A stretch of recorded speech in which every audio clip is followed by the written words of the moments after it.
हम लोग multiple catch blocks पर आते हैं। तो देखिए हम लोग एक आपके ट्राई के रिस्पेक्ट में बहुत सारे मल्टीपल कैच ब्लॉक्स लिख सकते हैं।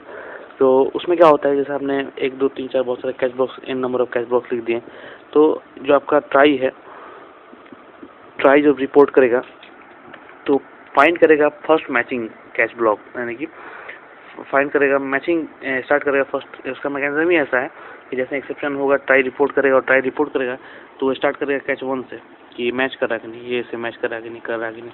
मान लो 3 मैच कर गया तो 3 वो कोड डाल देगा, और 3 के बाद जितने भी कैच हैं उनमें से किसी को रीड नहीं करेगा, सीधे यहाँ पर आपको जो करना है डील करेगा एक्सेप्शन को, फिर अपना आगे कोड पढ़ना है, किसी कैच को फिर रीड नहीं करेगा। तो अगर मान लो जब ऐसा केस की, मान लो यहाँ तो 3 मैच कर गया था, अगली बार कोई कैच मैच ही नहीं किया, तब क्या होगा? तो वैसे में डिफ़ॉल्ट एक्सेप्शन हैंडलर है, उसके पास जाएगा जावा कोड और वो सस्पेंडेड कर देगा A to Z कोड्स को। यानी कि अगर मान लो 3 नंबर लाइन में मेरा कोई एक्सेप्शन हुआ है और उसका कैच मैचिंग हमने कराने चले और कैच मैचिंग हुआ ही नहीं, जितने भी कैच हम लिखे थे वो सब अनमैच्ड हो गए, तो वो जैसे सीम होता है वैसे ही फिर यहाँ भी कंडीशन हो जाएगा मैकेनिज्म फेल, और वो 3 से लेके पूरे 10 तक के जितने भी कोड सबको सस्पेंडेड कर देगा। और साथ ही साथ अगर मान लीजिए कोई एक्सेप्शन नहीं हुआ तो किसी कैच ब्लॉक को पढ़ेगा ही नहीं, सीधे प्रोग्राम रन कर जाएगा। तो आते इसको अच्छे समझते हैं प्रोग्राम की हेल्प से। यहाँ हमने एक प्रोग्राम लिखा, ठीक है, क्लास से यहाँ अर्थमेटिक एरर कर रहे हैं 6/0 करके। अब यहाँ पर पहला हमने कैच लिखा नल पॉइंट NP का मतलब समझ रहे हैं, जो दिया है हर जगह कहीं पे ई दिया, इसका मतलब क्या होता है, ये ऑब्जेक्ट रेफरेंस है, NP ये सब ऑब्जेक्ट रेफरेंस है इस क्लासेस के। तो खैर SOP नो मैचिंग लिखा, तो जैसे ही एरर होगा रिपोर्ट करेगा, ट्राई यहाँ आगा इसका साथ मैच करना चाहेगा, तो मैच नहीं होगा, क्यों नहीं मैच होगा समझिए।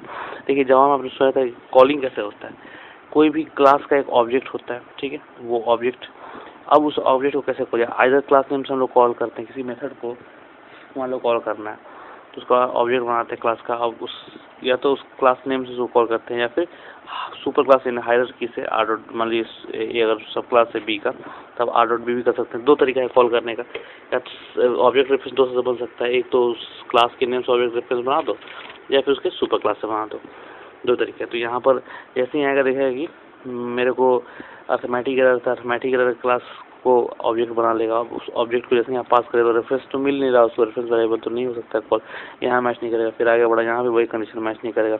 यहाँ पर अर्थमेटिक एरर एक्सेप्शन ए जो है ये मैच कर गया, ये क्लास से मैच कर गया, ए जो ऑब्जेक्ट रेफरेंस है वो एक्सेप्ट करेगा, इस ऑब्जेक्ट को कॉल कर देगा, तो आपको ये दिखा देगा। इस तरह से हम लोग कर सकते हैं। और नीचे के जो कैचेस हैं उनको पड़ेगा नहीं, पब्लिक वॉइस में RF करके यहाँ कॉल कर लिया। अब देखो क्या होता है कि अगर मान लो ये वाला कोड ब्लॉक हमने बंद कर दिया, ये वाला, तो क्या होगा, तो वो उतरते उतरते इसके फिर नीचे आएगा, फिर कैच एक्सेप्शन ई पे आएगा। एक्सेप्शन जो ऐसा है कि जितने भी एक्सेप्शन के सब क्लासेस है सबका सुपर क्लास है।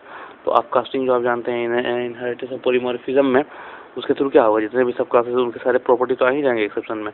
तो यहाँ भी हम लोग का काम हो जाएगा, यानी कि हम लोग का मैचिंग हो जाएगा यहाँ पर क्या। और वैसे भी सुपर क्लास से सब क्लास को कॉल किया सकता है, तो यहीं कॉल किया तो मैचिंग हो गया, काम हो गया। लेकिन और यहाँ पर देगा दोनों ही केसेस में ये हो या ये हो, डिवीज़न बाय 0, अर्थमेटिक 0/एरर। अगर मान लो इसको भी हमने बंद कर दिया, जैसे इसको बंद किया था, इसको भी बंद कर दिया, तो क्या हो जाएगा, तो फिर वही होगा कि हम लोग का रन नहीं करेगा प्रोग्राम, और सब कोड सस्पेंड हो जाएगा। अब ये जो हमने आपको दिखाया है इसको 3 तरह से लिखा जा सकता है। एक है कि आप क्लास नेम दो, वॉइड फंक्शन ट्राई किया, यहाँ से गलत होगा, कैच एक्सेप्शन ई लिख दो। क्यों एक्सेप्शन ई लिख दो, ये गुड प्रैक्टिस माना गया है, क्योंकि दुनिया में जितने भी एक्सेप्शन होते हैं वो सब एक्सेप्शन सबका सुपर क्लास है और उसे एक्सेप्शन के सब क्लासेस होते हैं। तो क्यों नहीं हम कैच को एक्सेप्शन ई से कॉल कर रहे हैं, जितना तरह का एक्सेप्शन एग्जिस्ट कर रहा है जावा में, सबको इस ऑब्जेक्ट रेफरेंस से हम लोग कॉल कर लेंगे। सिंपल है, इसे गुड प्रैक्टिस है, जावा में बस यही करता है, कहानी खत्म कर जाता है। सब जितना प्रोग्रामर जितने भी होते हैं जावा डेवलपर, वो लोग यही यूज़ करते हैं, क्योंकि उनको पता है कि पर्टिकुलर को याद रख पाना मुश्किल है, याद रख भी लेकिन मान लो थोड़ा गड़बड़ होता है, घबरा जाएगा। अब दूसरा तरीका ये है, हालांकि ये बेस्ट तरीका, फिर भी हम लोग आते हैं अलग तरीके जान ले कैसे कर सकते हैं। या तो फिर जिस क्लास से आप कैश को कॉल कर सकते हो वो लिख दीजिए, जैसे अर्थमेटिक एरर एक्सेप्शन ए लिख दिया, ये कैश, ये कर सकते हैं, अगर याद है तो आप कर सकते हैं। और नहीं तो अगर मिला जुला के लिखना है, जैसे इधर दिखा है 3-4 क्लास को मिला के यूज़ किया था, तो वैसे अगर मिला के लिखना है तो उसमें एक सावधानी बरतनी होगी दोस्तों, कि कैश ऐसे लिखा, जैसे अर्थमेटिक एरर कैप्शन लिख दिया और फिर तब कैश एक्सेप्शन ई लिखो। क्यों ऐसा, क्योंकि देखो जैसे यहाँ पर तुमने देखा था कि ये हमने नीचे रखा है एक्सेप्शन क्लास को, अगर एक्सेप्शन क्लास को नीचे नहीं रख के यहाँ ऊपर हम लोग रख देंगे, सबसे ऊपर में टॉप मोस्ट में रख देंगे, और ये अर्थमेटिक एरर एक्सेप्शन भी अवेलेबल रहेगा, ऐसे इसको हटाएंगे, इसको नीचे रहने देंगे, इसको ऊपर लिख देंगे, तो एरर हो जाएगा। क्यों एरर हो जाएगा, देखिए जैसे आप ऐसा लिख करोगे तो कंट्रोल फ्लो जो है वो ब्रेक हो जाता है, हायरार्की ब्रेक होता है, कंट्रोल फ्लो ब्रेक होता है, इसकी वजह से कंपाइल टाइम एरर शो करता है। अब ये क्यों कंट्रोल फ्लो ब्रेक होता है ये जानना थोड़ा मुश्किल है, इसको बस याद रखिए। कंट्रोल फ्लो ब्रेक होता है कि वहाँ जैसे एक्सेप्शन ई पे गया तो वहाँ पर देखा कि चलो भाई मैच कर रहे हैं, लेकिन एक्सेप्शन ई तो उसका मेन असल क्लास तो नहीं ना, तो सुपर क्लास हो गया, तो फिर वो बाई मैकेनिज्म नीचे तो नियम है कि किसी और सब कैच को नहीं पढ़ेगा, किसी और कैच को पढ़ेगा ही नहीं जब वो मैच कर गया कैच से। तो लेकिन उसमें क्या होता है कि इस कैच में को पढ़ने के बाद नीचे वाला जो अर्थमेटिक कैच हमने लिखा है इसको पढ़ लेता है। क्यों पढ़ लेता है? क्योंकि एक्सेप्शन जो है वो उसका क्लास नहीं है, वो उसका सुपर क्लास था, तो वहाँ कैच पूरी तरह से मैच नहीं किया था, हल्का से मैच किया। अभी मैचिंग प्रोसेस चल ही रहा था, वहाँ से क्या इनहेरिटेंस वगैरह हो रहा, तब तक कोड यहाँ पर उसका कैच है तो इसको पढ़ेगा, इस अर्थमेटिक को पढ़ लेगा। जबकि आपको मैंने पहले बताया है कि अगर एक बार कैच मैच कर गया तो उसके नीचे 500 कैच है तो उनमें से किसी कैच को पढ़ने वाला नहीं है, मैच हो गया तब क्या पढ़ेगा।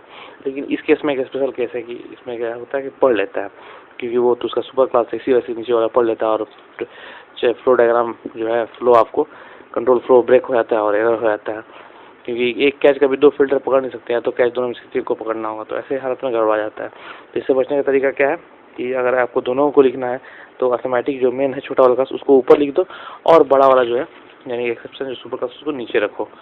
तो ये तो हो गई कैच लिखने का तरीका। अब आते हैं फाइनल ब्लॉक, और फाइनल ब्लॉक का 3 काम होता है। एक फाइनल ब्लॉक के बारे में, ये हमेशा एग्जीक्यूटेड हो जाता है, प्रोग्राम में एक्सेप्शन हो नहीं हो ये एग्जीक्यूट हो जाएगा। अब इसका काम क्या होता है? एक तो होता है कि क्लोजिंग ऑपरेशन परफॉर्म करता है, दूसरा हाइड करता है एक्सेप्शन को फाइनली ब्लॉक जो हाइड करते हैं कैसे। और एक चीज़ और, हम लोग सिर्फ एक ट्राई के साथ सिर्फ एक ही फाइनल ब्लॉक लिख सकते हैं, इसको याद रखिएगा हमेशा। अब सिंटैक्स लिखने का जो पहले हम आप जानते हैं वही है। अब हम लोग आते हैं कि अपना देखते हैं जैसे फेसबुक आपने यूज़ करते हैं, गूगल यूज़ करते हैं, जीमेल, तो उसका का क्या कहा जो आपने रजिस्ट्रेशन करते हैं, जो अपने डाटा भरते हैं, जो इन्फॉर्मेशन होता है, मैसेज होते हैं, एक डाटाबेस होता है।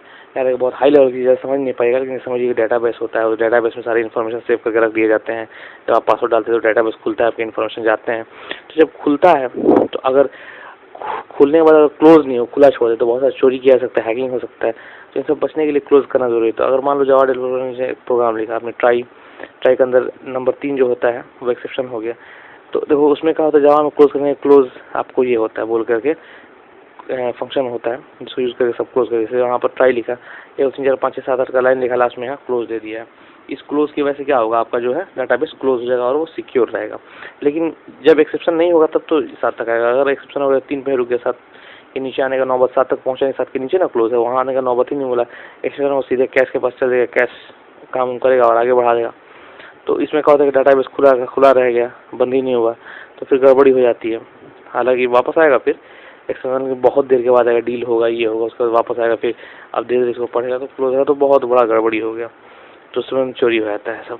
तो उससे बचने के लिए क्या है भाई, तो ट्राई ब्लॉक जब के अंदर एक कैश एक्सेप्शन उसके नीचे फाइनली लिख दो और फाइनली के अंदर क्लोज डाल दो। तो अब क्या होगा कि जैसे ही यहाँ गड़बड़ी होगा 3 में, एक्सेप्शन फटाक से भेजा कैश के पास, कैश डील करने के बाद तुरंत फाइनली के पास आएगा और फाइनली में क्लोज होगा और वो क्लोज कर देगा। ऊपर वाले केस में खुला रहता है, क्योंकि एक बार जब नीचे आएगा तो इन लाइन्स को नहीं पढ़ता है, नीचे बढ़ते चला गया। तो इसको बचने के लिए फाइनली में आपने क्लोज डाला तो क्लोज से तो बंद हो जाएगा। इस तरह से हमने बचा सकते हैं। लेकिन देखो दोस्त, दिक्कत यह है कि यहाँ एक्सेप्शन जब यहाँ पर हो रहा था सीधे फाइनली के पास नहीं जा रहा, पहले कैश को रिपोर्ट कर रहा है, यहाँ पर एक्सेप्शन डीलिंग वगैरह हो जा रहा है, उसके बाद तब ये आगे बढ़ रहा है। इसमें मान लो कि 5 मिनट लगता होगा कैश डीलिंग में, तो जो अच्छे हैकर्स हमको तो पता है कि चलो अगर ये इस टाइप का है कि इसको क्लोज होने में, जहाँ भी एक्सेप्शन होगा क्लोज होने में 5 मिनट लगेगा, तो ऐसे केसेस में क्या चोरी आराम से होता है। डाटाबेस का मेमोरी इधर हो जाएगी, डाटाबेस गड़बड़ा गया मतलब समझ लो बहुत बड़ी बात हो जाएगी। तो इसको बचने के लिए क्या किया, तो इसमें के लिए क्या है, ट्राई को नेस्टेड किया जाए। जैसे एक ट्राई ले लिया और उसको इम्पोर्ट छोड़ दिया, इसके अंदर एक और ट्राई ले लिया, इस टाइम आपने कोड लिखा, कोड के बाद इसको बंद कर दिया और फाइनली लिख दिया, यानी इस अंदर वाले ट्राई के रिस्पेक्ट में ये फाइनली हो गया, और ये बाहर वाली जो ट्राई है इसके रिस्पेक्ट में कैश दे दिया। तो अब क्या, जैसे मान लो कि 3 नंबर में एक्सेप्शन हुआ तो फट से कहाँ आएगा, बाहर निकल के रिपोर्ट करने आएगा। लेकिन रिपोर्ट करने जैसे ही नीचे कैश नहीं मिलेगा, उसको ट्राई फाइनली मिलेगा, तो फाइनली मिलेगा तो फाइनली को ही पढ़ लेगा, ये वेट नहीं करेगा, इसको रिपोर्ट करना है। लेकिन जब कैश नहीं मिले तो क्या करेगा, फाइनली कोड को ही पड़ेगा, फाइनली कोड को पड़ेगा तो उसके अंदर एक क्लोज दिया हुआ है, जब क्लोज दिया हुआ है तो प्रोग्राम को क्लोज कर देगा, और क्लोज करने के बाद फिर यहाँ पर आएगा, यहाँ से फिर आएगा तो इस ट्राई ब्लॉक से बाहर निकल जाएगा। ट्राई ब्लॉक से बाहर तो बाहर वाले ट्राई ब्लॉक के रिस्पेक्ट में आएगा, तो बाहर वाले ट्राई ब्लॉक से निकलेगा तो बाहर वाले ट्राई ब्लॉक के रिस्पेक्ट में कैश है तो कैश के अंदर चल जाएगा और कैश हो जाएगा, एक्सेप्शन बंद कर देगा। तो ये तरीका हुआ बंद करने का। अब दूसरा चीज़ आते हैं कि एक्सेप्शंस जैसे होते हैं तो जावा ने अंदाज़ा लगाया कि ये एक्सेप्शन हो सकता है, वो एक्सेप्शन हो करके सारा एक्सेप्शन उसको अपने क्लास में डाल दिया, लेकिन कोई भी चीज़ फाइनल नहीं होता। हो सकता है दुनिया में आगे चल के आज से 10 साल बाद कोई और ऐसा एक्सेप्शन निकल के आ जाए जो जावा जो डेवलपर थे गोलप्स वो सोच नहीं पाए होंगे, कार्ल बोसन जो थे वो सोच नहीं पाएंगे कि भी एक्सेप्शन हो सकता है। तो वैसे एक्सेप्शन में क्या होगा, अगर वैसा एक्सेप्शन अकर हो जाएगा तो आपका जो जावा वेंडिंग वर्चुअल मशीन है वो तो पहला बात की एक्सेप्शन होगा तो उसको रीड ही नहीं कर पाएगा किस टाइप का एक्सेप्शन, क्योंकि उसको तो टाइप बताया नहीं गया है। वैसा एक्सेप्शन पहली बार अकर हुआ तो उसमें कोई टाइप कोई जगह मेंशन है नहीं, स्पेसिफाइड नहीं किया गया है कि इस टाइप का एक्सेप्शन है। तो जावा वेंडिंग मशीन तो परेशान है, गड़बड़ी तो जावा वेंडिंग मशीन हो गया ही ना, वो तो इसको पहचान उसको पहचान पता तब ना इधर कैश वैश होता है तो हम लोग बोलते हैं कि एक्सेप्शन ये हुआ वो हुआ। तो वो जावा में एक बार दिमाग बैठा लोग एक्सेप्शन बोलोगे, कोई एक्सेप्शन नहीं होता है, एक्सेप्शन के टाइप्स होते हैं। एक्सेप्शन कोई बोलेगा कि देखो ये एक्सेप्शन है तो क्या है, असल में एक्सेप्शन के टाइप्स में बटा हुआ एक्सेप्शन आता है। एक्सेप्शन क्या है भाई, exception is nothing but error, error ही है, एरर का एक खास किस्म है टाइप और रन टाइम में जो एरर होता है उसको एक्सेप्शन बोलते हैं। लेकिन एक्सेप्शन खुद भी तो उस टाइपों को मिला के एक्सेप्शन बना हुआ है। अब कोई बोलेगा एक्सेप्शन तो खुद का उसके पास कुछ थोड़ा ना है, वो तो बहुत सारे टाइप को रिप्रेजेंट करता है एक साथ एक्सेप्शन। तो एक्सेप्शन बोले कोई एक्सेप्शन नहीं है। तो अब यहाँ पर जैसे ही हुआ तो गड़बड़ा जाएगा जावा वेंडिंग मशीन की। अब क्या किया जाए, इसको तो हम बांट ही नहीं पा रहे हैं, तो इसको बांटेगा तब तो बात की बात है, cash block this that dealing होगा, एक्सेप्शन शो करेगा। तो जावा वेंडिंग मशीन ही फंस गया उसको पहचानने में, तो क्या हो जाएगा, सीधे लिख देगा अननोन और एक क्या जावा वेंडिंग मशीन टर्मिनेट हो जाएगा, बंद हो जाएगा, आपका सारा का सारा प्रोजेक्ट बर्बाद हो जाएगा। तो इससे बचने के लिए जावा ने दूर का एक सोच डेवलप किया और उसने क्या किया कि एक मेथड हाइड एक्सेप्शन निकाला। इस हाइड एक्सेप्शन में क्या होता है, इसने बताया कि नो कैश ब्लॉक, कोई कैश ब्लॉक मत लिखना और return type method definition use करना और return type statement in finally block में लिख देना। तो आइए देखते हैं कि जैसे पहला लिखा, जैसे कि इस कोड को देखिए, इसमें लिखा ट्राई 6 डिवाइड बाय फाइनली लिख दिया। तो इसमें लिखा है तो क्या किया कि आपको जो कैश ब्लॉक तो हटा दिया है, फाइनली रखा है, लेकिन इसमें रिटर्न टाइप स्टेटमेंट नहीं देते, ये कोड से भी हम लोगों का काम नहीं हो पाएगा। इस बार कोड में रिटर्न टाइप दिया मगर रिटर्न स्टेटमेंट नहीं देती है, वो कार्ड भी काम नहीं करेगा, दोनों का आउटपुट एक ही आएगा, लिख देगा फाइनल जावा ऑटोमेटिक एक्सेप्शन भाई। देखो यहाँ पर एक चीज़ मैं बता दूँ आपको पढ़ाने से पहले कि ये तो ऐसा बोला है जावा, लेकिन हम लोग अभी इतना औकात नहीं है कि ऐसा एक्सेप्शन सोच सके, क्योंकि उन्होंने सोचा, एटलीस्ट हम लोग तो नहीं सोच सकते। हो सकता है आज से 10 साल 50 साल के बाद कोई ऐसा एक्सेप्शन नहीं करे, तो फिलहाल तो अभी कोई एक्सेप्शन है नहीं, लेकिन उन्होंने उस 50 साल के आगे के एक्सेप्शन के लिए भी तैयारी कर ली है। तो हम लोग चेक करते हैं कैसे सही में तैयारी भुगती है कि नहीं है, इसको चेक करने के लिए एक नॉन एक्सेप्शन ही हम लोग उठाते हैं, जो एक्सेप्शन हम लोग को पता है अगर वो हाइड हो गया एक नॉन एक्सेप्शन, तो अननोन एक्सेप्शन भी हाइड ही हो जाएगा दोस्त, क्या है कि नहीं। तो नॉन एक्सेप्शन हम लोग अच्छे बैठे हुए अर्थमेटिक एरर लेते हैं, उसको चलाया। तो इस एक्सेप्शन में जब तुम पार कर रहे हो फाइनली में, तो फाइनली में तुमने तो कैश ब्लॉक हटाया लेकिन वो तो नहीं दिया ना वो रिटर्न स्टेटमेंट, और इस वाले में रिटर्न स्टेटमेंट दिया है, सॉरी रिटर्न टाइप दिया है पर रिटर्न स्टेटमेंट नहीं दिया है। तो दोनों केस में तुमको आउटपुट क्या देगा, Java dot long arithmetic exception दिखा दे रहा। तो ये एक्सेप्शन तो दिखा दे रहा, तो मतलब तुम हाइड नहीं कर पाए हो। अब इस तीसरे कोड में आते हैं, सी में देखो रिटर्न टाइप कैसे देते हैं पहले सीख लो। एक फंक्शन देते रिटर्न टू लिखते हैं, उस फंक्शन को एक अगला मेथड में जाकर के p.f करते हैं और तब उसको वहाँ कॉल प्रिंट एफ कर देंगे तो वो फंक्शन प्रिंट हो जाता है। तब आते हैं क्लास बी दे दिया और इंट एफ दिया, ट्राई दिया, ट्राई के अंदर वो आपका कोड डाल दो 6/0 कर दो, ठीक है, ये आपका एक्सेप्शन होगा। अब फाइनली में आते हैं, फाइनली में हमने रिटर्न 9 दे दिया, रिटर्न टाइप दे दिया, अब पब्लिक क्लास अनएक्सपेक्टेड रिजल्ट कर दिया है, ये कर दिया, ठीक है। अब यहाँ पर आते हैं इंट वी r.f कर देंगे, ठीक है, SOP v कर देंगे। फिर रिटर्न कैसे कॉल करते हैं जैसे सी में वैसा ही जावा में सेम रिटर्न कॉलिंग जैसा सी में होता है वैसा रिटर्न कॉलिंग जावा में भी होता है, वही कर दिया। तो जैसे ही ये होगा कॉलिंग तो आप देखिए क्या होगा कि रिटर्न टाइप में जाएगा 6/0 था, तो ये 6/0 जैसे ही पाएगा तो क्या कर दिया, तो एक्सेप्शन हो गया, तो रिपोर्ट करने जाएगा तो किसी को कैश मिलेगा ही नहीं और सीधे फाइनली मिलेगा। तो फाइनली में रिटर्न 9 कर दिया है, तो फाइनली में जब रिटर्न 9 कर देगा उस वैल्यू पर तो यहाँ से कॉल होगा रिटर्न 9। तो 6/0 जैसे ही प्रिंट करेगा उसके ऊपर ओवर राइट नहीं होगा दोस्त, ओवर राइट हो जाएगा, यानी इसके ऊपर ओवर राइट करके 9 लिखा जाएगा और जब ये 9 लिखाएगा तो अब एक्सेप्शन रहा ही कहाँ। अब तो एक्सेप्शन तब होता है जब 6/0 होता है, 6/0 प्रिंट होता है तो पता ना गड़बड़ है, 6/0 तो प्रिंट हो नहीं सकता है, तो कोई वैल्यू ही नहीं है। लेकिन यहाँ तो 9 तो आराम से वैल्यू है और प्रिंट हो सकता है, तो वो प्रिंट हो जाएगा। और कैसे होगा आप देख सकते हैं कि वहाँ तो एक्सेप्शन देखिएगा 6/0 एक्सेप्शन हो रहा है, वो हो जाएगा फाइनली के पास, वहाँ कैश ब्लॉक है तो फाइनली के पास जाना होगा, फाइनली में तुरंत रिटर्न स्टेटमेंट मार दिया है 9। अब वो रिटर्न स्टेटमेंट मारा है तो सीधे वो खींच के आ जाएगा आपको कहाँ, रिटर्न वाला पर, और रिटर्न r.v=r.f कर दिया, वी को प्रिंट कर दिया, तो ओवर राइट हो जाएगा।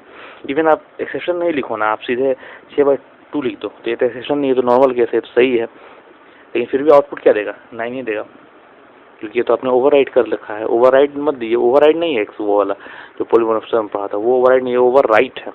तो ये हो गया। लेकिन देखो दोस्त, अगर हमने ऐसा कर दिया अपना प्रोग्राम में, तो जावा प्रोग्राम को जब यूज़र यूज़ करेगा तो देखेगा यार हम तो 6/2 डालें तो भी 9 दे रहे, इसका मतलब जावा कोडिंग में गड़बड़ है।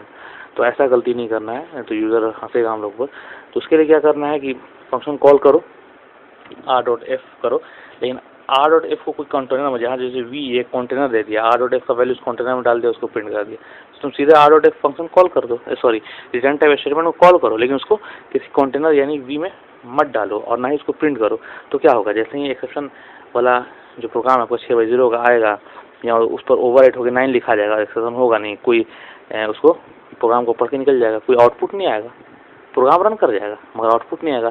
तो आपका प्रोजेक्ट होता है उसमें 10-15 प्रोग्राम रहता है, तो एक तो प्रोग्राम रन नहीं करेगा आपसे से बिना रन कर जाएगा, बिना आउटपुट दिए निकल के पार हो जाएगा। ऐसे केसेस में क्या होगा, यूज़र को पता नहीं चलेगा कोई एक्सेप्शन हो रहा है या फिर वो सर इनपुट दे रहा है 9 आ रहा है, ऐसा कुछ पता नहीं चलेगा और वो सीधे पार हो जाएगा। ये बहुत बड़ी खूबी है जावा की। तो यही डॉटनेट में नहीं है, वो डॉटनेट इसको छुपा नहीं पाया है, वहाँ एरर बोल के दिखा देता है, एरर। तो इससे क्या होता है, जब एरर बोल के दिखाता है तो उसका बहुत मतलब बुराई होता है। हालांकि देखो जावा में भी एक तरह एरर, लेकिन जावा का चालाकी है कि इसमें भी एरर हो रहा है, इसमें भी एक्सेप्शन हो रहा है, लेकिन इसने क्या किया, चालाकी से एक्सेप्शन को, एरर को छुपा दिया, जो कि डॉटनेट नहीं छुपा पाया। तो इसीलिए उसकी बहुत मतलब ये फाइनल बोल के कोई कीवर्ड उसके पास है नहीं, फाइनली कीवर्ड जो उसको हाइड कर सके, छुपा सके। इस वजह से उसका बहुत खामी के तौर पर उसको देखा जाता है, लेकिन ऐसा कोई खामी है नहीं, ये जावा चालाकी कर दिया, चकमा दे दे रहा है।